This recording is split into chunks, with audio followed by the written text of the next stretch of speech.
Hi, I'm Kerri. I'm Curator of Art at the Ferens, and I'm stood in front of Ulysses and the Sirens by Herbert Draper.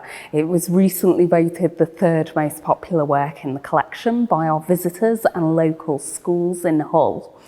It's also just returned to us from display in an exhibition in France. Within this work, we see our hero, Odysseus, also known as Ulysses, the title of this work.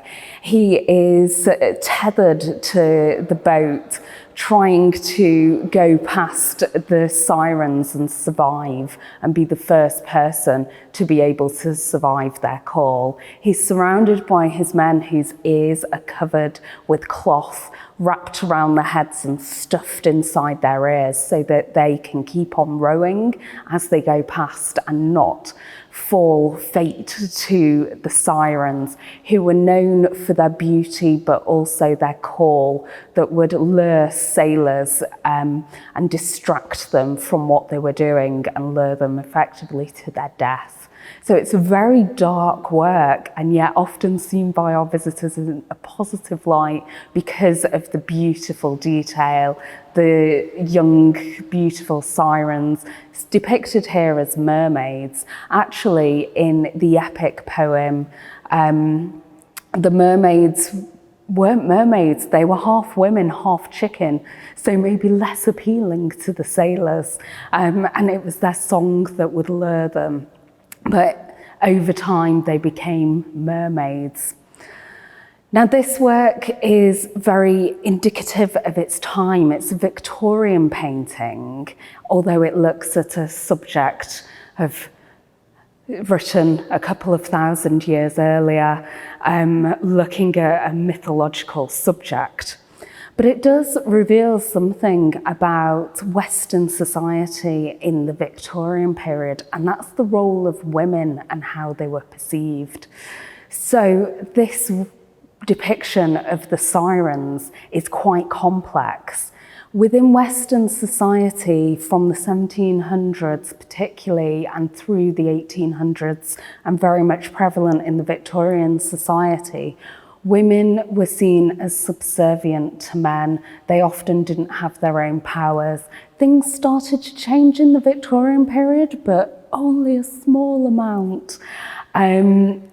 So this work can be viewed and is starting to be viewed in that context. So here we see the Sirens and their call, giving them a voice. They become quite powerful. They are able to be dominant over men, but that becomes dangerous to the men.